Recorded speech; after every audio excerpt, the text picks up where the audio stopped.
welcome to the 2020 series presented by the New York Film Academy. The 2020 series are conversations with creative visionaries about craft, creativity, and collaboration.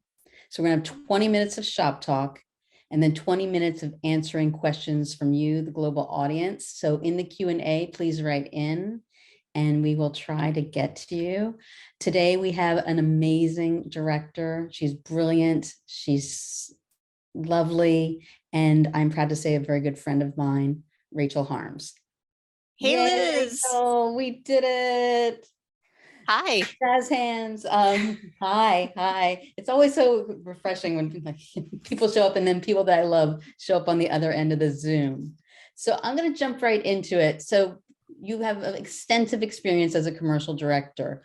When you get a board, what is the first thing you do? Oh, gosh. Well, the first thing I do is read it as carefully as I possibly can, meaning I look at not only the pictures, I look at the text, the description, and in doing so, I'm looking for the deeper meaning as I'm going through. I'm looking for what the client needs to convey, what the agency is using to convey those ideas, but I'm also looking for the things that I latch on to as a filmmaker, which are the more essential kind of human truths about that story. So while the advertiser may be looking to tell you about the brain development of a formula, I'm looking for in the story, what's going to move or what can I latch onto that's going to move me as a filmmaker? And what's the thing that's going to convey to the viewer the deeper kind of connection to the story? And what if there is no deeper connection in said script that one received, because sometimes it is just, or they've just been thinking about selling that product? Yeah, well, sometimes it's, I used to be a choreographer, so sometimes it can be just something really interesting visually, or a way of telling that story that gives it some interesting movement or a dynamic or a style or a new piece of equipment I can work with, just something new for me, or something that is compelling in terms of light, art direction. There's always something that you can latch on to. And I hear you, because I think a lot of times storyboards become overburdened with those brand objectives, and those can be emotional killers. They just kind of overload a story. And it's important as a filmmaker, I think, in commercials to boil things down and to make them very clear and concise and potent, because the best commercials are very potent. They like immediately wrap you in whatever the style is, or the story, or the kind of the dynamic, the way it moves, or the pacing. They grab you. And so when you're talking to the agency about the commercial, are you translating, not necessarily, are you talking to them as like other filmmakers, or do you talk to them? Is there a certain way you translate? Like, I think of it the way I talk to actors. I'm not going to talk to the actor like I would talk to the gaffer, or I talk to the DP. I talk to the actors more in their languaging, so I can, speak in their country. Absolutely. So do you speak, even though they're hiring you as a director, do you have to speak in agency world language when you're talking to them, or how do you balance your thoughts as a filmmaker, storyteller, against, we want to push some product? Well, I think usually there are two very different ways of communicating. One is with the agency, and the other is with the client. So the agency is that middleman between the client's objectives, and they may all be people who think in terms of, well, I have, this ingredient in my formula, going with that idea of the baby formula. We have this ingredient. We want to make sure people see omega-3, Okay, so the agency has to take that omega-3 and bring that to life somehow. Right. So the agency may be sharing my concerns and goals as a filmmaker to make the story interesting, and the characters, and if it's about brain development, then the behavior of that character. So what I try to do is everything that I want to do creatively, I try to understand the point of view of the listener. And by the listener, I mean the agency or the client.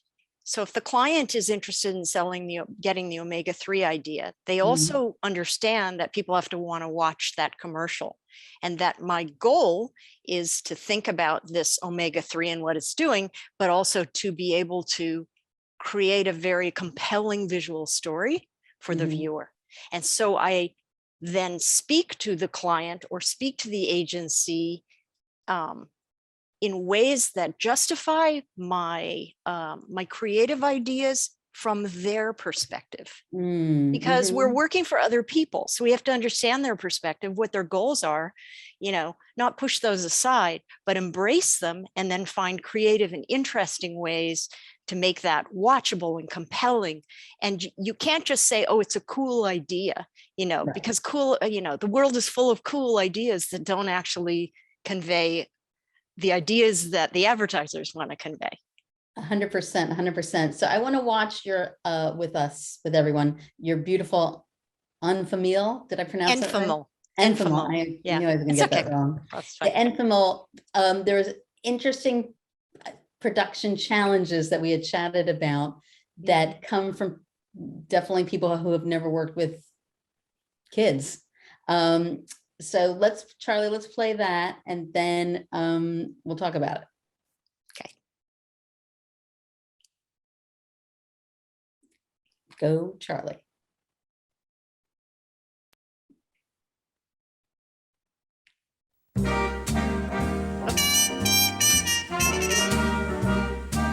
Okay, this is American West, but here we go. I love the looks of you, the love of you, the sweet of you, the pure of you, the east, west, north, and the south of you. I'd love to gain complete control of you and handle even the heart and soul of you. So love at least a small percent of me do.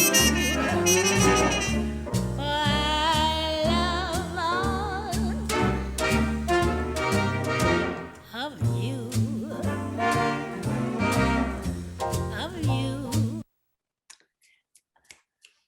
So let's pivot for a second, because this was the other spot that I wanted to talk to you about, which is, it's just so beautiful. And it just shows your mastery that you were able to create characters in a very short amount of time. And they felt really three-dimensional. And I would dove into the world. And so what I thought was fascinating is your research process and the depths you went to get to this. It wasn't just out of the box, and you didn't just get boards that looked like that. So if you could just tell us what you received in the very beginning and how you got to this beautiful piece of film. Well, first of all, thank you for those kind words. This was a really unique project. This was a project where the task was to create a completely authentic looking 1950s home movie. And the agency intentionally did not give me a very rigid set of boards. What they wanted to do was, the commercial wasn't originally for America West Airlines. This is my director's recut. What they wanted to do was create a 1950s home movie that was how we remember our parents, as the vital, alive, funny, almost like heroes that we remember our parents as. And the 1950s home movie was of all of these sort of scenes of family life that would help us remember our parents, specifically our father. That was like, the fathers was a very key element for them, because what they were selling was this Magnavox product, which was like a 911 emergency call button. So it was actually kind of two things that they were balancing. One was this very nostalgic, beautiful, full of life, vitality, humor, creating kind of like the way we remember our parents. And then the other reality was, at a certain age, your parents are aging and they become vulnerable. and you need to protect them the way they protected you. So their ask was, create this home movie where it's how we remember our parents, and specifically our dads. So what I did was I put out an ask, which was for people to send me their videos of their home movies. And I got the most amazing movies from people, like just, all this degraded looking image. And what I noticed, a couple of things was, the first thing was that in the 1950s, home movies, the subject matter was important stuff. It was events, it was vacations, it was birthdays, it was like memorable occasions. It wasn't just like, nowadays you take a cell phone out of your back pocket and you photograph your food. Everything had an importance and a significance. And I made note of that, because they said, we want you to present your scene ideas. And this was really key, because I needed to think about not only what it was going to look like and who the characters were, but what were they doing? What were these events that we were recording? So I thought, okay, it has to be important events, but also it has to give the actors this room, to play. And I realized something very important as I was watching these movies. One thing is that the person taking the movies had to be a character. It had to be a family member. So I cast actually our cinematographer, Larry Fong, who is an amazing DP, like famous guy now. And he shot this. I also wanted to be completely authentic looking. So we shot on 8mm. I knew we were going to shoot on 8mm. Agency agreed to that. And I cast Larry as Uncle Larry. And the great thing about Larry Fong, which I knew going in, is that Larry Fong is actually a very accomplished magician, and he does card tricks. So Uncle Larry was already a character, and I also, when I did my casting, I really was looking for people who kind of brought to the table this wonderful, playful quality, especially the dad. I had to go through a process in pitching my ideas, of course, to the agency, of getting approvals on each of these scenes, the birthday party, the Halloween moment, which is one of my favorite moments, is with, we had so much fun with the art direction and wardrobe styling with that big giant Halloween head. And they approved all of those. And they said, listen, we want to give you pretty much free reign. We're going to be watching the monitor and giving you feedback. So there was a lot of improvisation, good planning, but then improvisation that went on. And I have a question before we move on. So in casting, let's say for the dad, how did you set that up so you could see that they could improv and look easy on camera, let's say? Well, we set up an activity which was just something that could be done in a casting room, which was a beanbag toss. And I had people come in not alone, but come in with children. So I had to set up my callback sessions so that adult actors were working with kids. And I wanted more than one if I could, so that it wasn't just the dynamic between two people, but at least three. And that worked out really well, because with that instruction and this idea of a beanbag toss, it sort of gave them something. I could see who could play, who could relate to the kids, who had that sort of, there was a specific kind of humor that I was looking for that I had gotten. One of the things about making a period piece is that the people need to look like they come from that period. So there's this sort of, the dad is kind of a cut up, he's got to kind of have these kind of hokey things that he does. Like in that commercial, when he slams his finger, he pretends to slam his finger in the car door. That was something the actor came up with. It was something his own dad used to do.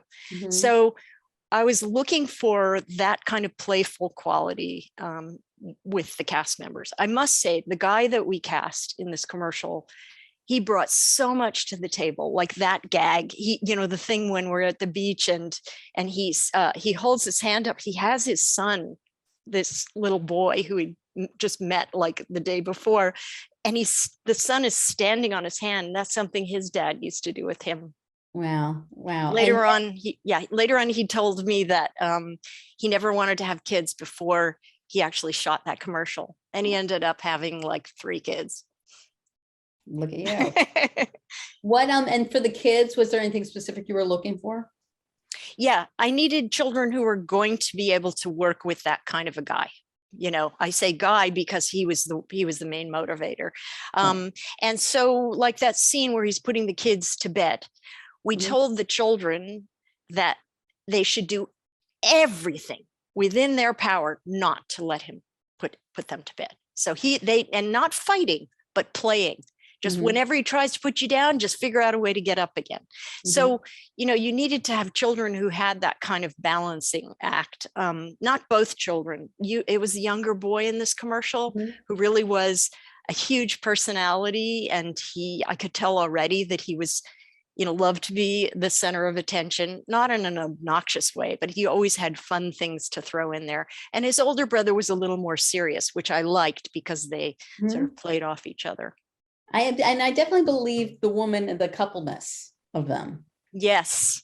Yes. Actually, what's interesting is when we did the audition, I noticed that present day women don't have the body language of these women that I was seeing in these authentic home movies. Right. You know, when you showed up in the 1950s in heels and a tight pencil skirt, you know, to greet your husband when he came home or whatever, you know, you had a different body language. It was a much more sort of modest kind of, you know, more repressed, you know, if you want, body language. And so we needed to talk about that, actually, the actress and I, about her physicality, and she did a great job. I thought she was a perfect foil for him. 100%, 100%. And then with Larry Fung playing a character, was that like the way you're thinking about it is they were addressing camera specifically to him? They were. Okay. And a lot of times Larry would, he'd talk to them. Like there's a moment on the beach where the father, I asked the father to, I think it was to, you know, tried to take a nap, and then Larry went over, and I told Larry, go and wake him up and, you know, make sure the camera's close to his face and talk to him, you know. And so, and the father, kind of the guy playing the dad, when he's woken up, you see his face, it's very close to camera, and he's talking to Larry, you know. And there were all kinds of moments, like when they were saying goodbye.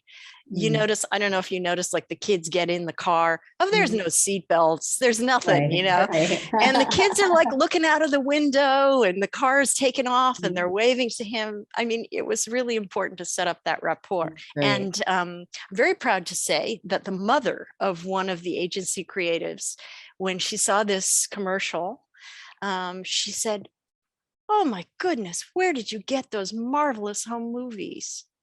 Because that was her era. And she said, oh, I just love those home movies. That is great. She said, Mom, we made them. You know, it was fun. That's like a dream project. It is. It was a dream project. And I recut it into America West Airlines because I felt like I wanted to go. The Magnifox kind of seemed depressing to me a little bit, you know, that you're watching these great people and yet you're thinking about them as being frail. And I thought, no, it's better to think about, hey, those were great. That my parents are really super cool in a way. And I'll go home, visit your parents. That seemed to make more sense. That's adorable. That's adorable. Thank so you. Let's, Charlie, let's play Enfamil. I'm never gonna have. Let's play Enfamil, because that's a whole other.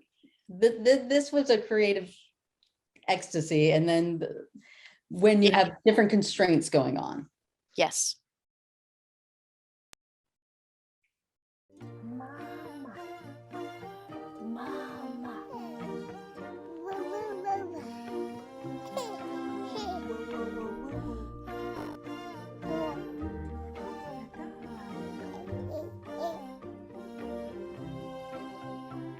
The most beautiful word in the world is their first word. Enfamil. Grow beautiful. Stunning. Thank you. So we talked, I mean, because I had no experience directing babies, I think it's just fascinating. So the first huge hurdle, I assume, was seeing the kids on the board say mama?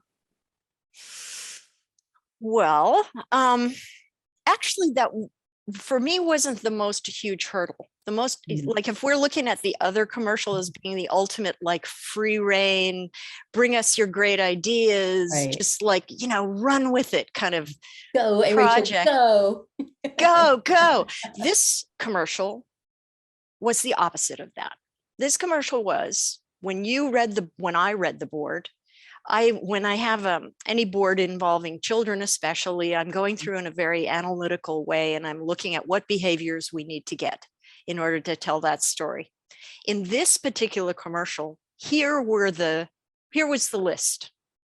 First scene, actress saying to the baby, trying to get the baby to say mama by enunciating that word to the baby not saying mama in return. Second thing, baby barks like a dog. That was in the board. Baby says bow wow. Then baby reacts to actual dog in the frame with baby. Now, anyone who's ever worked with babies or knows anything about babies will know that those three things alone are like, oh, because many babies are frightened of dogs or won't say wow, wow, wow, or, anyway, so that I'm not done yet. And next scene, baby is not able to walk. Baby is being held by mom's hands, and the baby loses their balance and grabs the mother's leg. That was actually in the board, and it was very important to them that I get the moment where the baby is losing the balance and goes, oh, and grabs the mother's leg. And then the mother takes the hands and walks with the baby. Then baby must crawl towards the mirror and engage with him or herself in the mirror, actively engaged with their own reflection.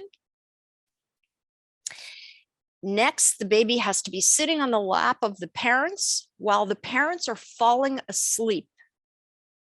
That was in the board. Then the baby spontaneously says, mama, and the mother reacts. And then I guess at the end, there was just like, it was like mother and baby together. But that alone, like looking at all of that, if that is probably the most loaded in a 30-second commercial I've ever seen with an infant under 12 months old.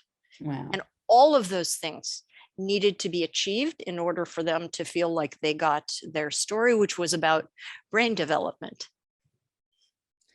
So where do you start with trying to attempt to do this, or do you start trying to attempting to talk to the agency about, do they understand the level of intensity and managing expectations and like Olympic things that have like never been done before?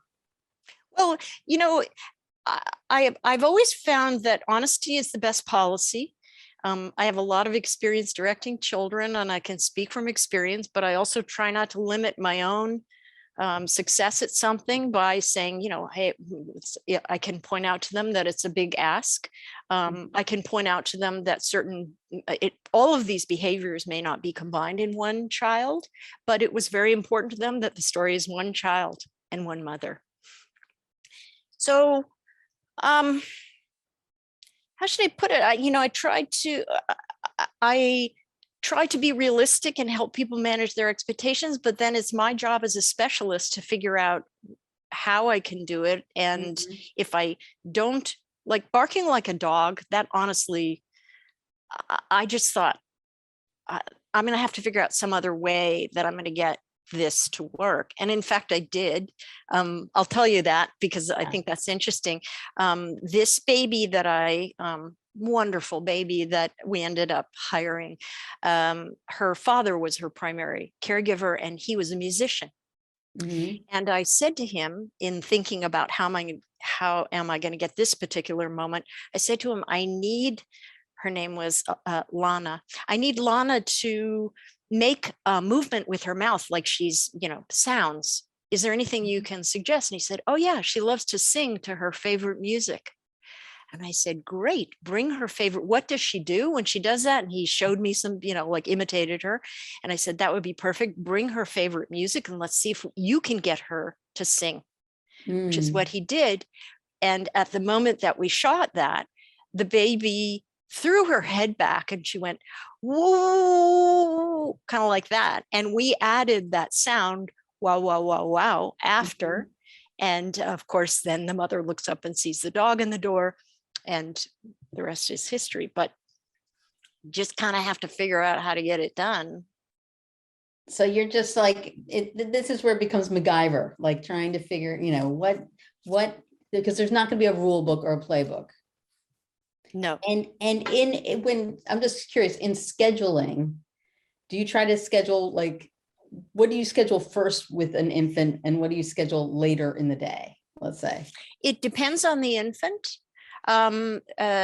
Anything that may disturb the child, for example, in the scene actually where the mother is holding the child's hands and the baby loses her balance and grabs onto the mother's leg, we did the walking first because we felt more that would be something that the infant would respond more positively to. And a little bit of investigation. I usually try to do the things where if the child needs to be happy, let's get those done first. If there's anything that may spook them or, make them feel insecure, do that later or at the end. So you don't have to kind of recover and go forward from there. So in the moment where the mother had to let go of one of her hands, the baby actually did lose her balance a little bit and reach for the mother's. I was like, oh my God, it's exactly what we wanted. It worked perfectly. But the little girl after that, she wasn't as keen. I mean, she was okay. She just wasn't as keen to keep going in that scene. Of course. But I would say this is a universal truth for anyone out there who's working with babies is you need to learn about that baby as much as you can, like crash course on that baby. The best resource is going to be the parent. Hopefully you're hiring a baby which the parent knows very well and that has some sort of schedule. You need to know everything there is to know about the peaks and valleys, energy, where the prime energy is after feeding, before nap, everything about that baby. And plan. Second thing I would say is you need to, in casting, you need to test for those behaviors that you need. Not every baby is going to engage in the mirror. You need to have a mirror in callbacks and see that baby engage with themselves or see that the baby is completely uninterested. So every one of these behaviors, the ones that I could test, I tested. Does the baby even say mama? She did. Right. She was able to say mama, but she wasn't talking a lot, this baby. She was 11 months. It's absolutely critical that you tailor your day. You do a thorough investigation. You tailor your day around that child. You try to have the child demonstrate more than once the thing that you want, if they're that age. And then finally, give yourself enough shoot days. I mean, I have to say I'm the first person who was overly, guilty of being overly optimistic when I first started directing very young children, until I realized that's really not the best way to get through this. The best way is to not overburden and to, if you can, to spend, like that commercial, we had 3 shoot days. Okay, great. I was going to ask you how many days. 3 days of shooting. Yes. And we only used a body double in one shot where the baby's crawling away from the camera. We used a baby who was a really intense crawler and had a really good match to the back of the head. And, when you can, use a body double because then you're not wearing out the child on camera. But then your day of shooting is a few hours? No, my goodness, no, you're working all day long. But they're going to sleep. Like how you're having little increments of time? You are, but then yes, you really, normally you're not going to plan on a baby being on camera for more than 20 minutes. But everything needs to be planned, lit. Like everyone needs to know what they're doing. So the moment the baby arrives on set, you are ready to roll that camera. We shot with 2 cameras because, You need to maximize those moments when you get the performance you want. You know, that you just shoot other things that you need to shoot, like the mom's reaction shot, you know, which was, you're better off not doing an over unless you have a body double. You're better off doing a clean single on the mom so that you can actually, you know, be able to cut between those things and not have both of them in the room. Do you have a stand-in baby? No, you're better off not using a real baby for stand-in for lighting. You're better off using like a doll, you know, for lighting, and then just tweak it when the baby comes in. Very interesting. So we have a bunch of questions here. Okay. So I'm going to pull up a few. So Ajinka, hopefully I didn't bastardize that too much. What should a filmmaker be aware of while converting the creative thoughts into technical workings? So it's like going from creative in your head to dealing with client, let's say. Wait, by technical, does that mean technical in terms of what, how would? I think we're going to answer that. We're not going to be as in, like, it's not a one-on-one as much. So into sort of a broad, it's sort of like you have a vision, and then how do you get that across? That could be to crew, that could be to client. Well, there are a couple of really good ways. One is for people who are going to be visually executing something. Like, let's say you're not a technical person, you've never been a camera person, you don't know lenses. I always think it's a great idea to look for references that clearly depict what you have in mind. You know, to show a photograph to a DP and say, I really like the way this close-up looks, or I really love this kind of lighting, this mood or this tone, or, you know, and you may say, don't look at the lens on this, look at the lighting, look how beautiful, to me, this is beautiful. And the DP immediately is analyzing, oh, that's 3/4 backlight, or, you know, it's like you're showing them a painting, it's Caravaggio, you know, this kind of lighting, right? It's single source and it's got this very dramatic high contrast look. So I think photographs are a really good way. I also think it's really good to articulate things in terms of story so that people understand, you know, like even if your story is, in the case of the mother, it's about seeing your baby reach milestones, you know. So you can always refer to this idea of, you know, a fundamental emotional thing that you want to take away. Those are always good. Very good. Yes, it's sort of, once you sort of get the theme. Yeah, I think it's better to boil things down. Exactly. Yeah, exactly. So this is always the big question. Jamie asks, how does one get into the advertising industry? How does one get in? How does one get into as a director? As a director, we'll talk. Okay, I can only speak as a director, really, because I think that as a director, you need to show people at least 3 commercials. Now, how do you get that when no one's hiring you to make a commercial? I'll tell you what I did. And there are different ways of doing this. What you need to do is come up with ideas, which are called specs, which are not real commercials, but that look like real commercials. And they shouldn't be too long. So they should be between 30 seconds, ideally 30 seconds long. And you can find ideas from, there are actually websites on the internet which have scripts that never got made, which are actual scripts. It's good to work with those. But you need to show people like 3 things or 4 things that look like commercials, that have a brand, that have a tagline, that have the kind of look and feel of your style. And I think it's better in this day and age if those things are on a theme. So they're like a genre of commercial. Let's say you envision yourself as a comedy director and you like to do really broad comedy. So you should look for these very broad characters and broad comedy scripts and things that are really going to grab people's attention and push the envelope a little bit because you want to stand out. And then you have to shoot those 3 things. Now, maybe you want to repurpose things you already shot, which is what I did. So for example, I was making short films for Sesame Street. They were paying me to make those films. I was shooting those films. While I delivered those films, I also always had in my mind the specs I was going to cut out of that material. And one of the first specs I ever made, I picked 3 letters for Sesame Street films that I delivered, the letters G, A, and P.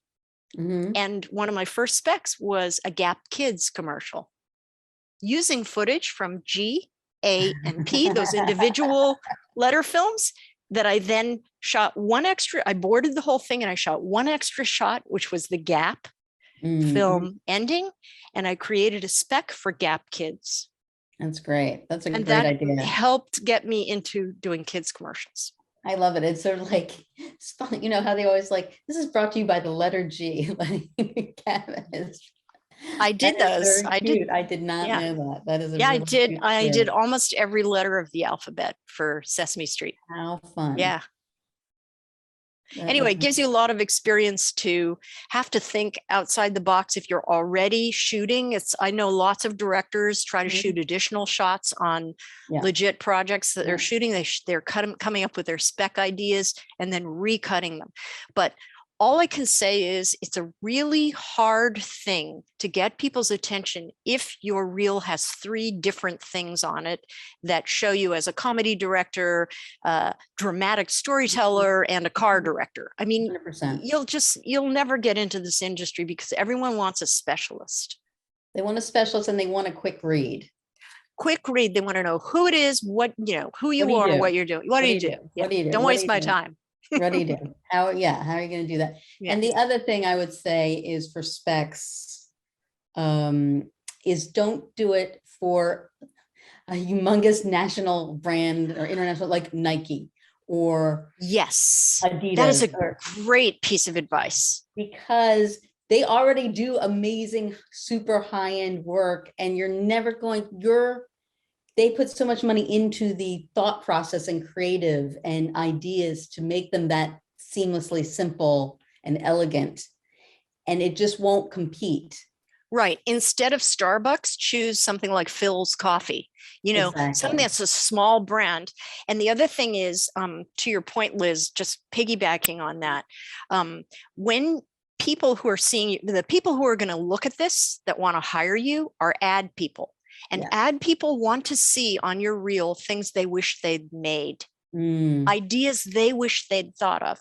So if you're going to do a spec commercial for Phil's Coffee, you have to think of the most incredibly creative script or work with a writer who comes up with this amazing, memorable script that an ad person's going to look at and go, oh my God, that's just like incredible. That's so, like, wow, yeah, super cool. So That is very true, because everybody wants to, and then you want to do the project that it's the idea they want to steal.